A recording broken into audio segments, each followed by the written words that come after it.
Assalamualaikum warahmatullahi wabarakatuh.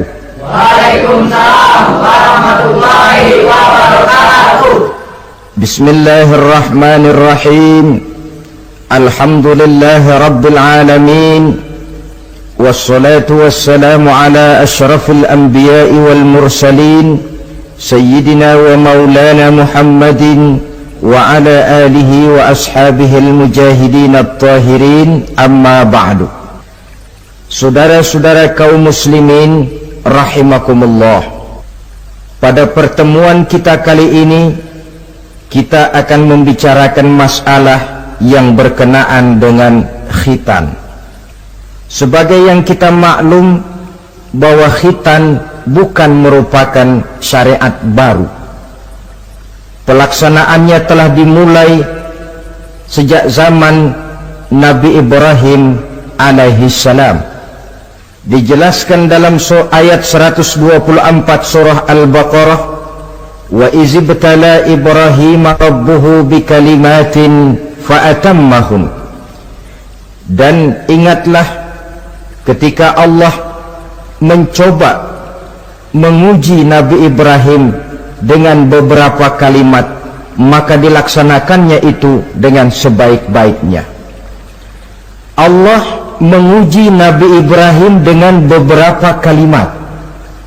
Kalimat di sini maksudnya adalah perintah dan larangan. Allah menguji Nabi Ibrahim untuk melaksanakan beberapa perintah, menjauhi beberapa larangan, yang seluruhnya dilaksanakan dengan sebaik-baiknya. Kalau kita buka sejarah, akan kita lihat bahwa memang kehidupan Nabi Ibrahim penuh dengan tamsil-tamsil yang tentu merupakan hikmah buat kita sekarang ini. Oleh sebab itu, para ulama berbeda pendapat tentang perintah yang ada di dalam ayat 124 ini. Ada yang berpendapat Allah menguji Nabi Ibrahim dengan beberapa perintah dan larangan, bahwa perintah yang ada di dalam ayat ini adalah perintah untuk membangun Ka'bah.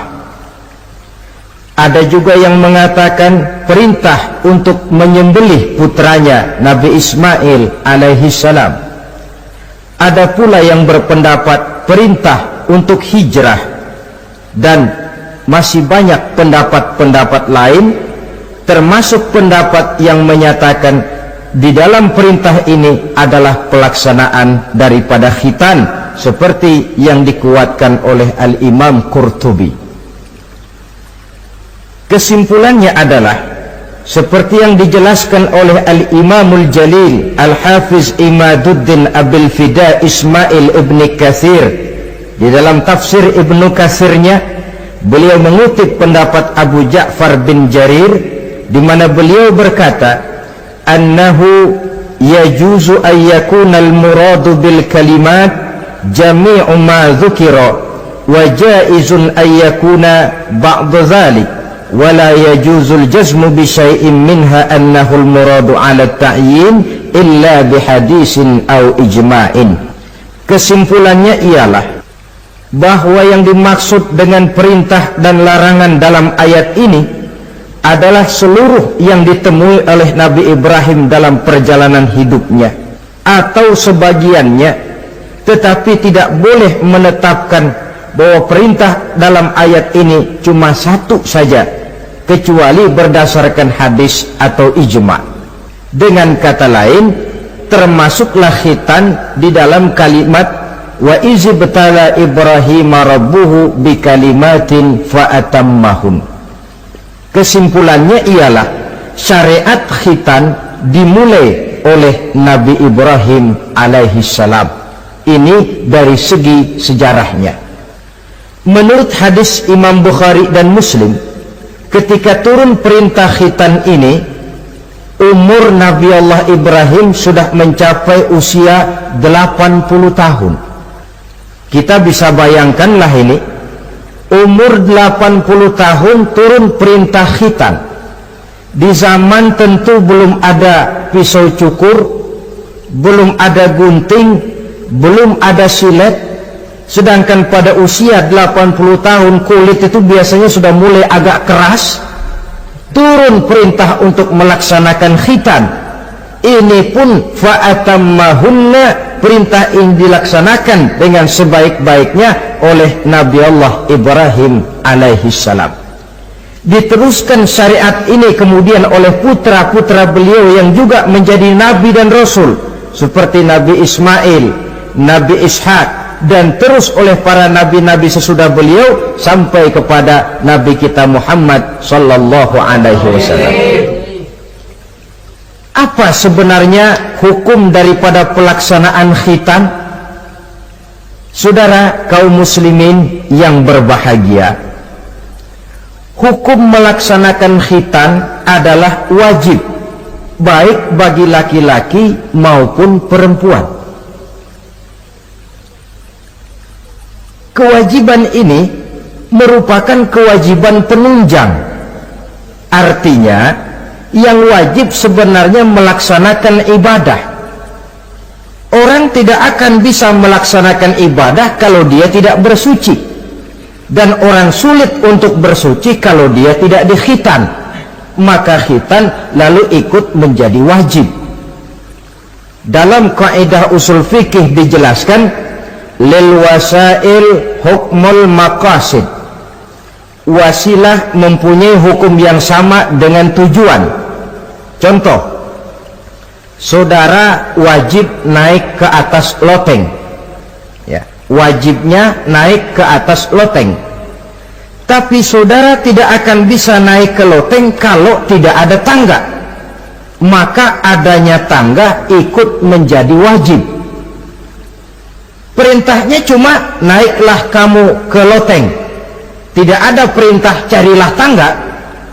Tapi lalu dalam proses pelaksanaannya kita tidak akan bisa naik ke loteng kalau tidak ada tangga. Maka adanya tangga ikut menjadi wajib. Allah memerintahkan kita, dirikanlah sholat, wuduklah kamu, bersucilah kamu. Kita tidak akan bisa bersuci kalau tidak dikhitan. Maka khitan itu ikut menjadi wajib hukumnya.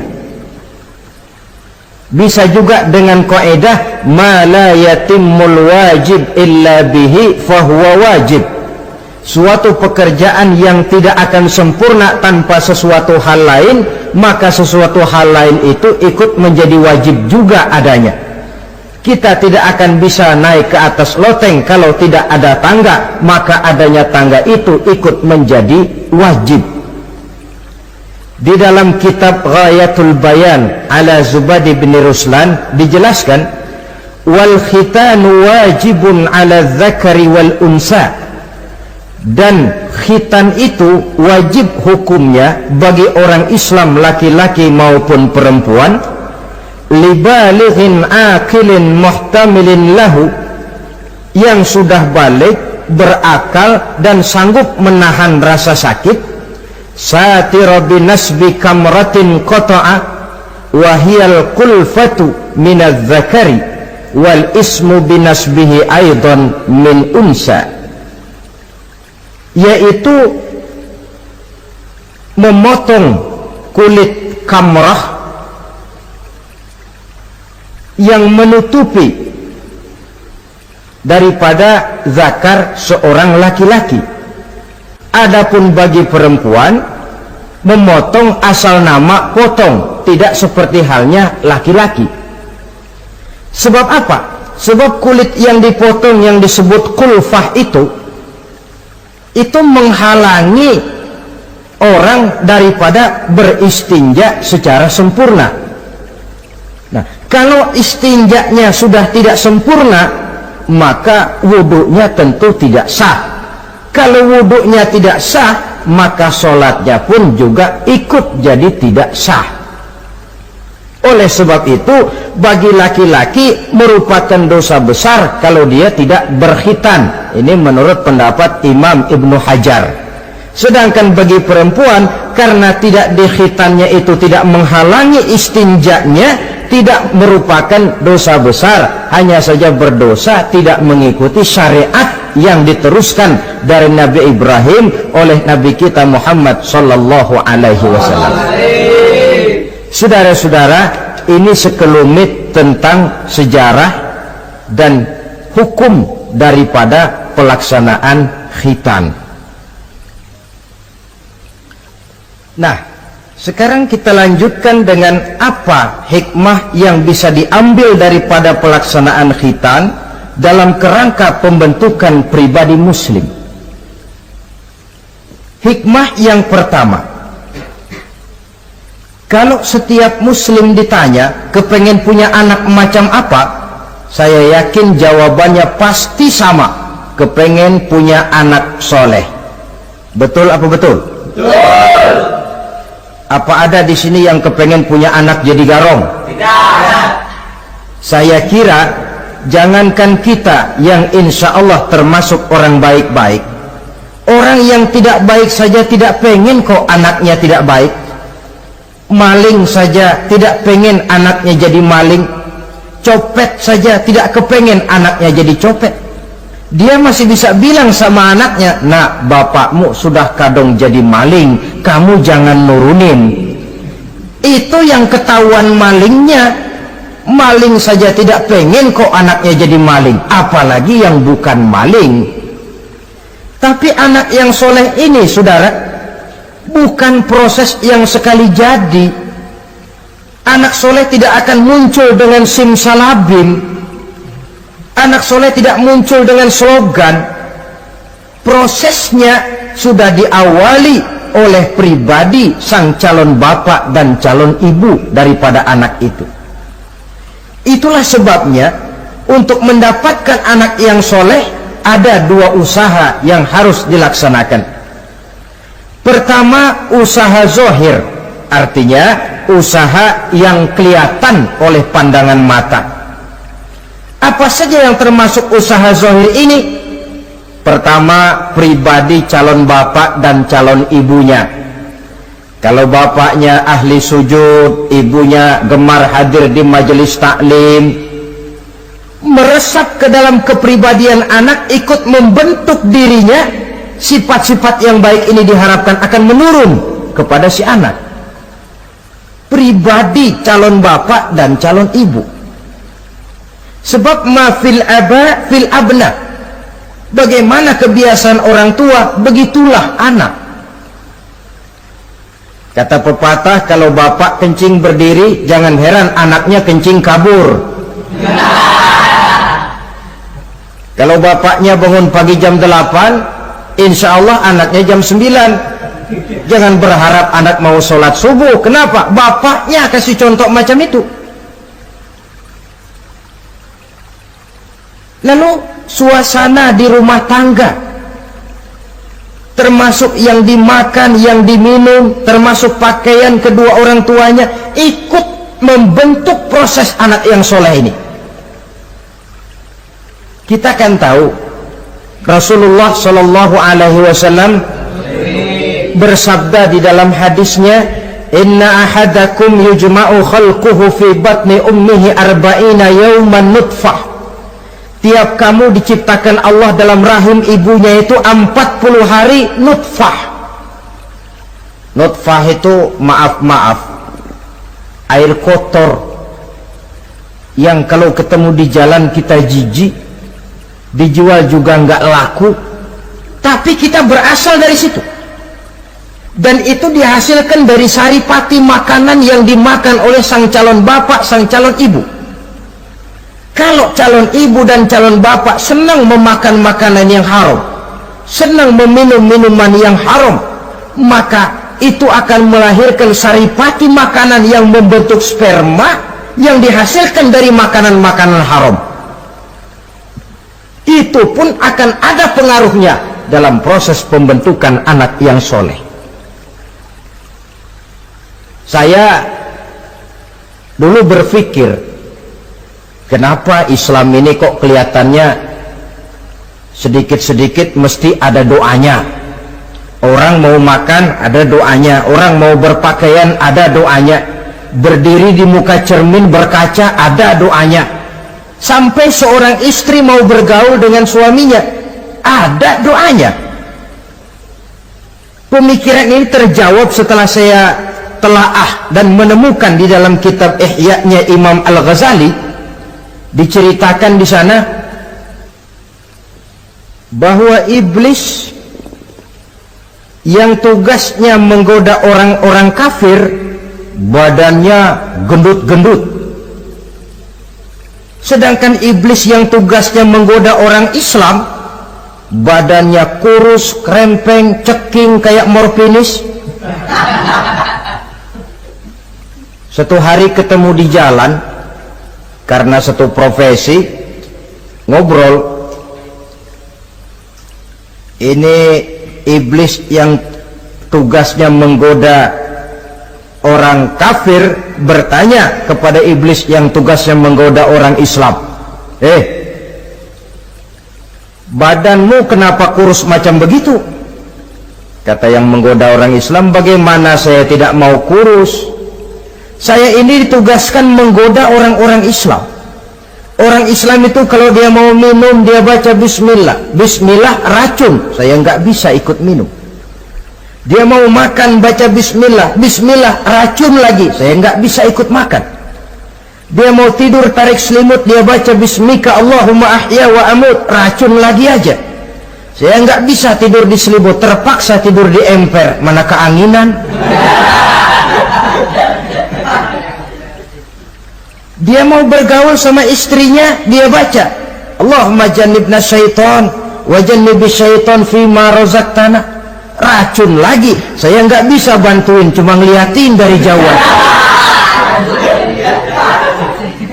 Bagaimana nggak kurus makan hati?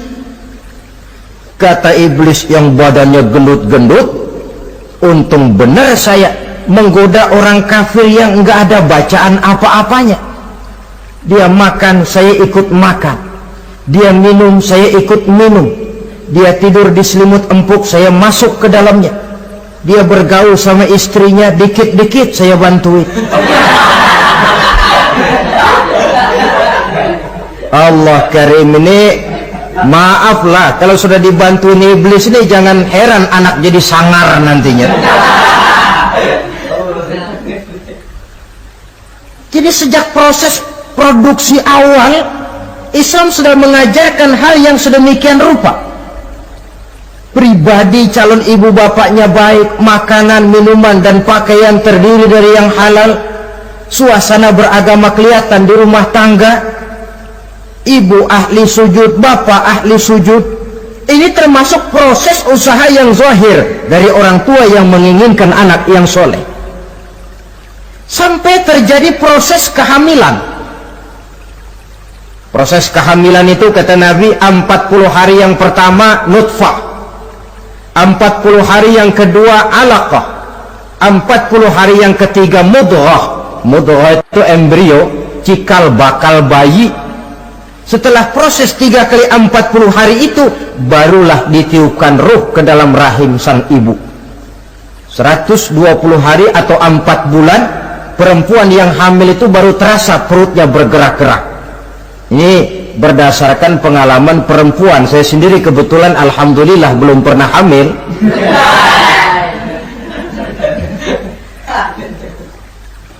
Saudara-saudara, sampai usia kehamilan itu 7 bulan, ada tradisi yang disebut nujuh bulanan. Itu tradisi dilaksanakan baik, tidak pun tidak apa-apa. Tidak ada perintahnya memang, tapi juga tidak ada larangannya.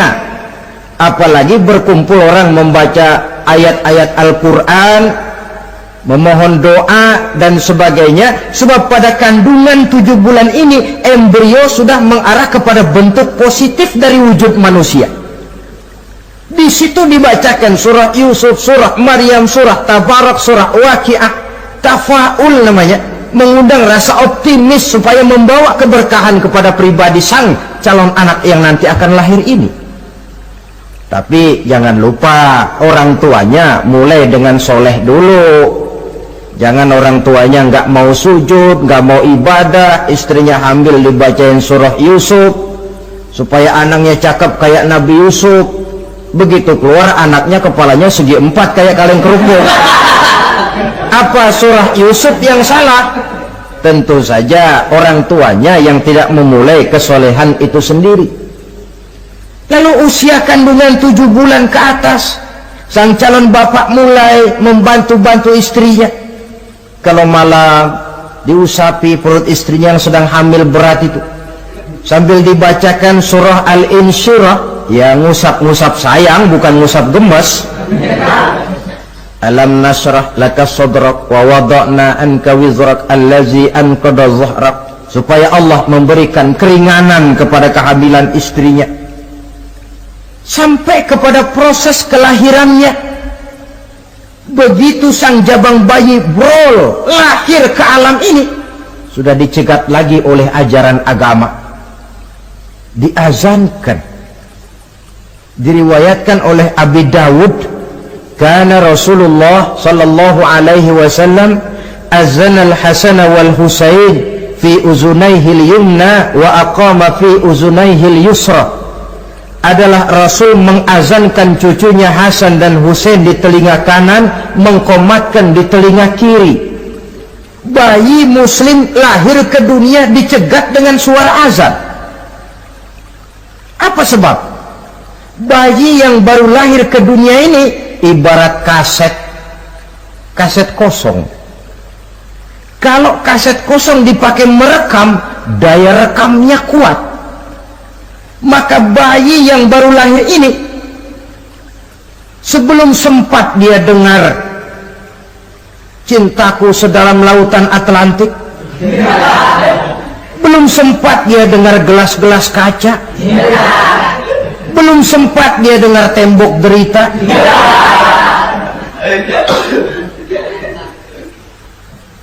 belum sempat dia menikmati serak-serak basahnya suara Frank Sinatra atau merdunya suara Madonna.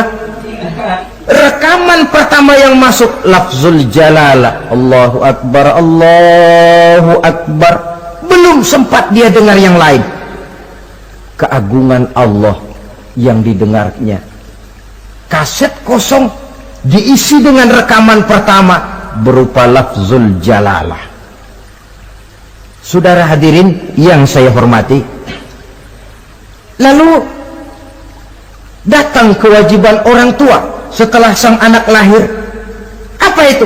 Memberikan nama. Jangan lupa, ini proses pembentukan anak yang soleh. Memberikan nama. Walaupun William Shakespeare pernah bilang, what is a name? Apa sih arti sebuah nama? Cuma nama saja kok.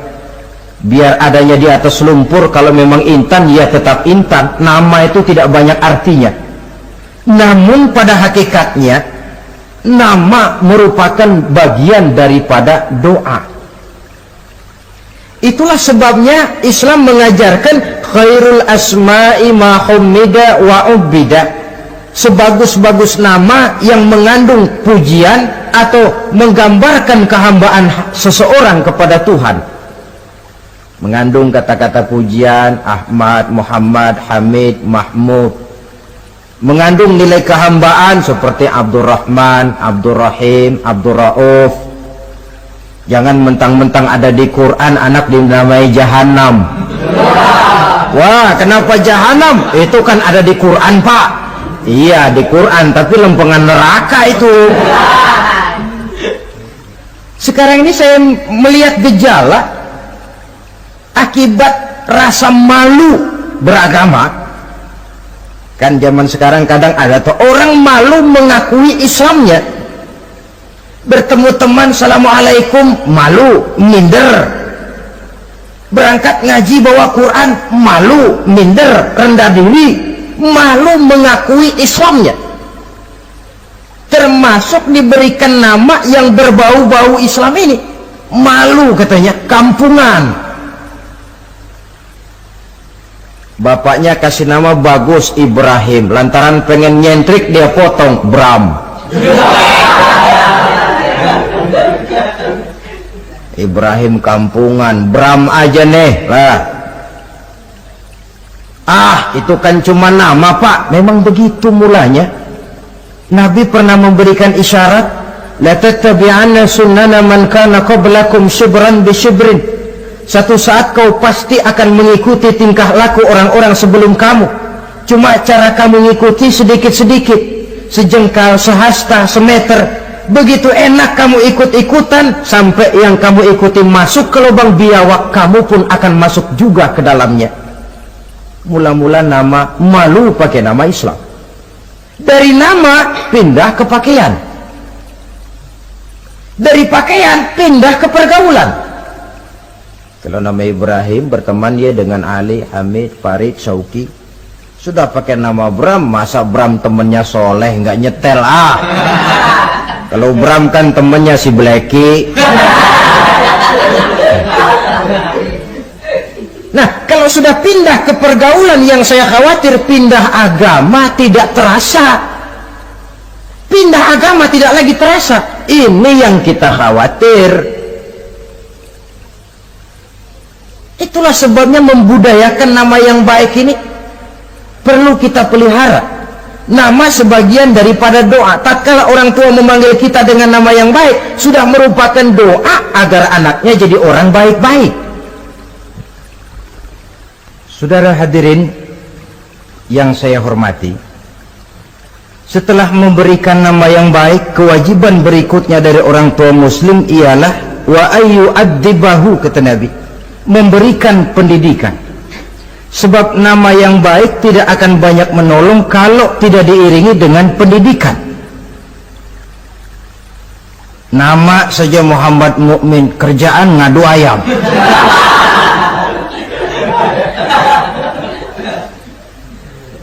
Nama yang baik tapi lantaran tidak diiringi dengan pendidikan, tidak akan banyak menolong. Nah, pendidikan ini dari mana dimulai? Dari rumah tangga. Al-bait madrasatul ula. Rumah tangga adalah sekolah yang pertama. Belum lagi anak kenal TK, ibtidaiyah, tsanawiyah. Yang dia kenal adalah rumah tangganya. Gurunya adalah ibu bapaknya. Dan proses mendidik anak ini tentu merupakan proses yang panjang, memerlukan pengorbanan dari kedua orang tuanya. Namun prinsip lebih baik sekarang orang tua berkorban daripada menjadi korban. Kalau orang tua tidak mau berkorban untuk mendidik anaknya, percayalah pada suatu saat dia akan jadi korban, dilawan oleh kebrutalan anaknya sendiri. Biarlah kita orang-orang tua ini peras keringat banting tulang, pergi pagi pulang sore, kaki jadi kepala, kepala pun jadi kaki, untuk satu cita-cita agar anak-anak kita kelak lebih baik daripada kita sekarang ini. Mendidik, karena kian hari kita dihadapkan dengan kenyataan peledakan penduduk, sulitnya lapangan kerja, persaingan hidup yang makin tajam, sulitnya ekonomi. Kalau anak kita tidak bekali dengan pendidikan, dia akan tersudut di pojok-pojok kehidupan untuk lebih banyak cuma jadi penonton daripada pemain di dalam kegiatan kehidupan ini. Nah, setelah memberikan nama yang baik, lalu mendidiknya, lalu datanglah usaha yang batin di dalam proses pembentukan anak yang soleh ini, yaitu mendoakan anak. Yang baik tentu doa dari orang tuanya sendiri. Sebab kata Nabi, doaul walid liwaladihi kadu'ain nabi li ummatihi. Doa orang tua kepada anaknya seperti doa Nabi kepada umatnya. Sebagaimana doa Nabi kepada umatnya tidak ditolak, begitulah doa orang tua kepada anaknya. Di keheningan malam, si orang tua ini sering bangun, tahajud, sujud dia di hadapan Allah dengan menitikkan air mata, memohon doa dengan doanya Nabi Allah Ibrahim, Rabbi habli minas salihin. Ya Allah, berikan kiranya saya anak yang soleh. Nabi Ibrahim tidak minta anak pintar, Nabi Ibrahim tidak minta anak yang tampan, Nabi Ibrahim tidak minta anak yang kaya dan punya kedudukan tinggi. Yang beliau minta, Rabbi habli minas salihin. Ya Allah, berikan saya anak yang soleh. Kelihatan ini ketika beliau punya anak bernama Ismail, lalu turun perintah Allah, hai Ibrahim, potong leher anakmu Ismail. Nabi Ibrahim bermusyawarah, Ismail, saya Abah, Allah memerintahkan saya untuk menyembelih leher kamu. Menurut pendapatmu bagaimana, mimpiku ini laksanakan atau tidak? Apa jawab Nabi Ismail? Ini bukti doa anak soleh. Abah, kalau memang itu benar perintah Allah, laksanakan Abah. Ya abati fa'al ma tu'mar, satajiduni insyaallah minas sabirin. Kalau memang itu perintah Allah, Abah, laksanakan, potong leher saya. Anak soleh. Kalau cuma anak pinter tapi nggak soleh, mungkin jawabannya nggak begitu. Nah, bapak disuruh Allah menyembelih leher kamu, bagaimana nak, laksanakan jangan. Mungkin dia akan jawab, kenapa saya bapak aja potong yang udah tuaan.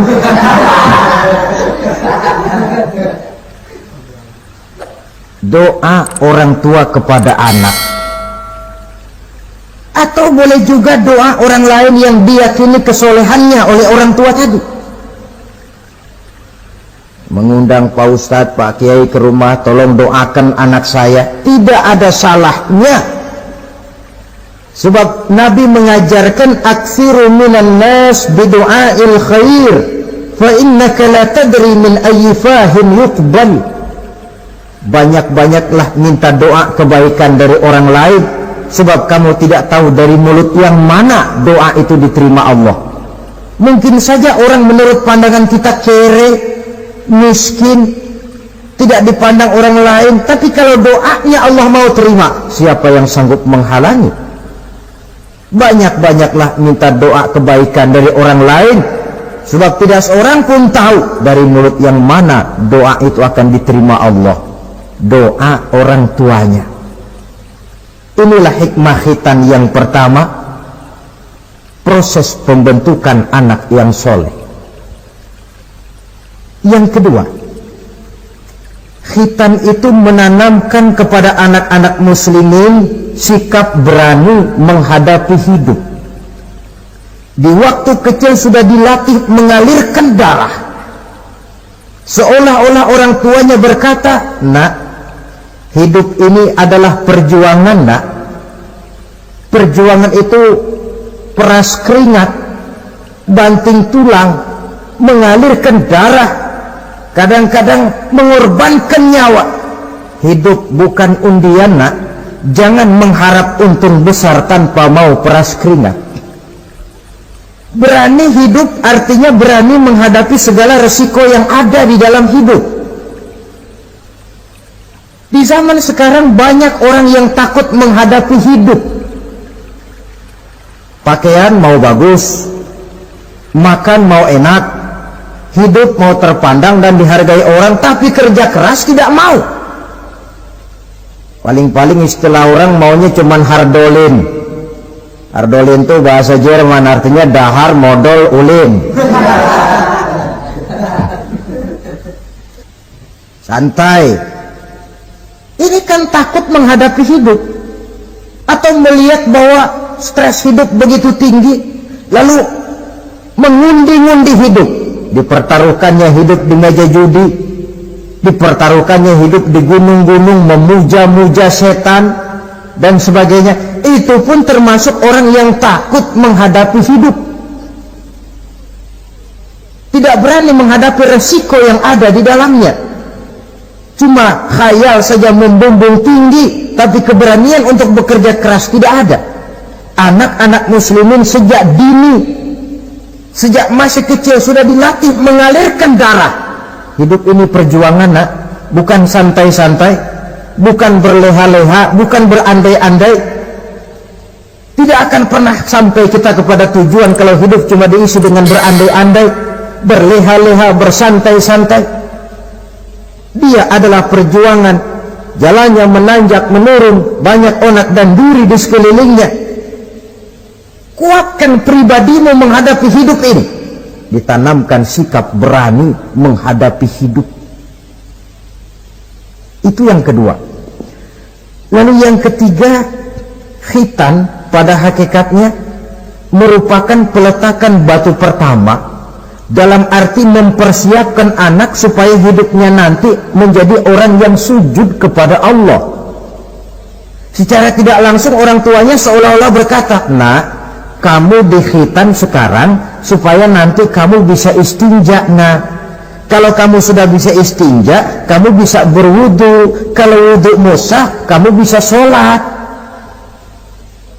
Peletakan batu pertamanya lewat khitan. Jadi kalau sudah dikhitan lalu dianggap selesai, sholat tidak diajarkan, wudu tidak diajarkan, ya sama saja dengan membangun rumah. Setelah peletakan batu pertama lalu tidak dilanjutkan dengan membangun yang lain, alang-alang yang bakal tumbuh. Sebab dalam realitanya nanti bukan cuma tubuh kita yang dikhitan, harta kita nanti dikhitan. Cuma khitan harta namanya zakat, infak, sodakoh. Itu kan harta dikhitan supaya bersih. Khitan juga namanya. Karenanya mengkhitan anak, mempersiapkan anak agar menjadi hamba Allah yang sesungguhnya, menjadi manusia yang sujud kepada Allah Tuhannya. Itu merupakan prakondisi ke arah pembentukan manusia yang kelak akan sujud kepada Allah Rabbul Jalil. Peletakan batu pertama mempersiapkan anak untuk hidup melaksanakan ibadah, dan ini tujuan hidup. Allah jelaskan, "Wa ma khalaqtul jinna wal insa illa liya'budun." Aku tidak ciptakan jin dan manusia melainkan untuk beribadah kepadaku. Masalah paling pokok bukan bertanya mengapa kita diciptakan oleh Allah, karena kita memang sudah ada. Masalah paling pokoknya ialah untuk apa kita diciptakan oleh Allah. Kalau saudara bertanya mengapa saya dibikin oleh Allah, itu hak Allah untuk menjawabnya. Manusia buntu. Sebab itu pertanyaan kita bukan mengapa kita diciptakan Allah, tetapi untuk apa kita diciptakan Allah. Yang bisa jawab tentu yang bikin manusia. Seperti juga kita tanya, "Pak, untuk apa Bapak bikin bangku?" Yang bisa jawab pasti ya yang bikin bangku toh. Sebagai pembikin, dia tentu lebih tahu untuk apa bangku itu dibikin. Untuk apa manusia diciptakan Allah? Jawabannya datang dari Allah. "Wa ma khalaqtul jinna wal insa illa liya'budun." Aku tidak menciptakan jin dan manusia kecuali untuk melaksanakan ibadah kepadaku. Ini rupanya tujuan penciptaan manusia, agar kita menjadi orang-orang yang hidup melaksanakan ibadah dalam pengertian yang seluas-luasnya. Sejak ibadah pribadi yang langsung antara kita dengan Allah, seperti sholat, puasa, zakat, haji, sampai kepada ibadah yang tersalur melalui kehidupan bermasyarakat. Umpamanya memelihara kesehatan, menjaga keamanan di kampung, yang kalau kita niatkan untuk mencapai ridho Allah, insya Allah itu akan bernilai ibadah. Tujuan penciptaan manusia ternyata tidak lain untuk melaksanakan ibadah. Prestasinya di hadapan Allah bergantung kepada sampai sejauh mana nilai ibadah itu dilaksanakannya. Ini yang ketiga. Yang keempat, hikmah daripada khitan itu dari sisi orang tua menempatkan perintah Allah di atas perasaan dan kepentingan pribadi. Ada enggak orang tua yang enggak sayang sama anaknya? Semua orang tua sayang kepada anaknya. Jangan anak sampai dipotong mengalirkan darah. Anak main saja, main layang-layang, jatuh, pulang kakinya berlumur darah, sudah ribut orang tuanya. Kenapa nak? Kenapa sayang? Kenapa raja? Aduh, raja lah kita. Tapi ini perintah Allah. Perasaan pribadi, kepentingan pribadi kalah oleh perintah Allah. Ini mestinya watak seorang muslim. Kalau sudah begitu perintah Allah, begitulah kita laksanakan. Soal keberatan pribadi, perasaan pribadi, kepentingan pribadi, nomor belakang. Yang penting perintah dilaksanakan. Cobalah kalau khitan itu, anak yang begitu kita sayangi pada umur sedang lucu-lucunya, dipegangi dia, lalu dikhitan. Kadang dia menangis, mengalirkan darah, sakit dia 2-3 hari belum bisa berjalan dan bermain dengan teman-temannya. Tapi ada rasa luas dalam hati orang tua. Kenapa? Alhamdulillah ya Allah, perintahmu sudah saya laksanakan. Perasaan pribadi itu ditekan oleh perintah Allah. Perintah Allah di atas perasaan dan kepentingan pribadi. Kalau perasaan ini sudah kita miliki, itu pertanda nilai iman kita sudah mapan. Tidak cuma dalam khitan, dalam berbagai perintah agama. Hari Jumat berangkat kita dagang, begitu 11:30 mendadak banyak yang beli, laku lagi. Sudah kedengaran suara azan, hayya 'alas shalah, hayya 'alal falah, pembeli makin banyak. Disitulah barometer iman kelihatan.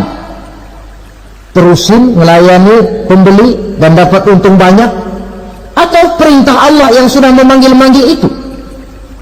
Kalau perintah Allah di atas perasaan dan kepentingan pribadinya, dia akan tinggalkan dagangan itu, dia akan bergegas menuju panggilan Allah. Saudara hadirin yang saya hormati, jadi perintah khitan ini mendidik setiap muslim agar perintah Allah berada di atas perasaan dan kepentingan pribadi. Hijau kata Allah, hijau kata kita. Putih kata Allah, putih kata kita. Ke barat kata Allah, ke barat kita melangkah. Ke timur perintah Allah, ke timur kita berjalan. Nyatanya kita ini sering paradok. Ke kulon kata Allah, nyetan kita berangkat. Ngalor perintah Allah, ngidul kita jalan. Putih kata Allah, hijau kita bilang. Paradok. Kenapa? Berpadu segala macam perasaan dan kepentingan dalam kehidupan kita yang kadang mengalahkan kepentingan agama, kadang mengalahkan kepentingan umat, mengalahkan kepentingan orang banyak. Tidak itu yang dididik di dalam pelaksanaan khitan ini. Ini yang keempat.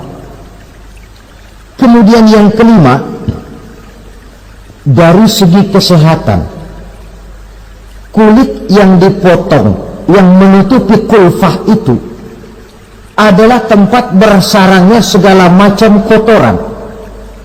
Membiarkannya mengendap bisa saja menimbulkan kanker kulit. Maka untuk menjaga dan memelihara kesehatan, agama menganjurkan khitan. Di samping tentu ada unsur kepentingan biologis. Ini maaf-maaflah kalau nanti orang sudah bersuami, sudah beristri, akan terasa manfaatnya khitan. Lain loh yang dikhitan dengan yang tidak itu. Coba saja tanya orang, makan pisang itu yang enak dikupas dulu apa dimakan kulit-kulitnya? Ya mesti tentu yang enak ya dikupas dulu. Kalau kulit-kulitnya juga dimakan, rakus namanya. Belum lagi kemungkinan bisa jadi penyakit. Dari segi kesehatan, dari segi kepentingan biologis, perintah khitan ini kembali manfaatnya buat kehidupan manusia. Itulah sebabnya di dalam An-Nahl ayat 123 Allah Subhanahu wa ta'ala menegaskan, "Tsumma auhayna ilaika an ittabi' millata Ibrahim hanifa wa ma kana minal musyrikin." Kemudian kami wahyukan kepada kamu wahai Muhammad, ikutilah agama Ibrahim yang hanif ini, dan tidaklah ia termasuk daripada golongan orang-orang yang menyekutukan Allah. Artinya syariat khitan ini yang berasal dari sejarah kehidupan Nabi Ibrahim diteruskan oleh syariatnya yang dibawa oleh Nabi kita Muhammad sallallahu alaihi wasallam. Maka kalau ayat menjelaskan inna dina indallahil Islam, agama yang diridhoi Allah itu cuma agama Islam. Islam yang mana? Islam yang dibawa oleh Nabi Adam, diteruskan oleh Nabi Nuh, diteruskan oleh Nabi Ibrahim, diteruskan oleh Nabi Musa, diteruskan oleh Nabi Isa, dan disempurnakan oleh Nabi kita Muhammad sallallahu alaihi wasallam. Karena seluruh rasul yang 25 ini sumbernya sama, Allah. Prinsip ajarannya sama, la ilaha illallah. Cuma syariatnya saja yang agak berbeda, disesuaikan dengan situasi dan kondisi dari umat yang dihadapi oleh rasul itu. Nabi Sulaiman misalnya ada sholat, tapi sholatnya Nabi Sulaiman tidak pakai rukuk dan tidak pakai sujud, berdiri saja. Zaman Nabi Nuh ada puasa, tapi puasanya versi Nabi Nuh lain dengan puasanya versi kita sekarang ini. Syariat berbeda sesuai dengan situasi dan kondisi. Tapi khitan sejak Ibrahim, Ismail, Ishak, sampai kepada Musa, sampai kepada Isa, sampai kepada Nabi kita, terus berkelanjutan sampai hari akhir nanti. Jadi bukan merupakan syariat baru. Pengukuhannya dalam An-Nahl 123 ini, aku wahyukan kepadamu Muhammad, ikuti agama Ibrahim, agama tauhid, yang diantara syariatnya adalah pelaksanaan khitan. Sedangkan Ibrahim seorang yang hanif. Hanif ini lebih tinggi daripada sekedar taat. Kalau orang yang taat itu contohnya begini, nak, tolong taruh ini gelas di pinggir meja, nak. Kalau dia taat ya apa adanya, ditaruh saja tuh gelas di pinggir meja. Orang yang hanif lain, mikir. Iya, kalau ditaruh di pinggir kan gampang kesenggol orang, jatuh ke bawah, pecah. Biar diperintah taruh di pinggir, taruh aja di tengah dah, biar aman. Ini hanif namanya. Tingkatan yang lebih tinggi daripada taat. Nabi Ibrahim seorang yang hanif. Tidak ada perintah Allah yang tidak dilaksanakan dengan sebaik-baiknya. Sampai pun perintah memotong anak sendiri. Saya kira kalau perintah macam begini turun kepada orang zaman sekarang, banyak yang bubar jadi orang Islam. Potonglah leher anak muda, udahan aja dah. Dan memang perintah itu cuma untuk menguji kekuatan mental Nabi Ibrahim alaihissalam. Perintah menyembelih leher anak, perintah membangun Ka'bah, perintah hijrah keluar dari kampung halamannya sampai mengembara ke negeri Syam, perintah ujian menghadapi api yang dinyalakan oleh Raja Namrus, belum lagi perintah menghadapi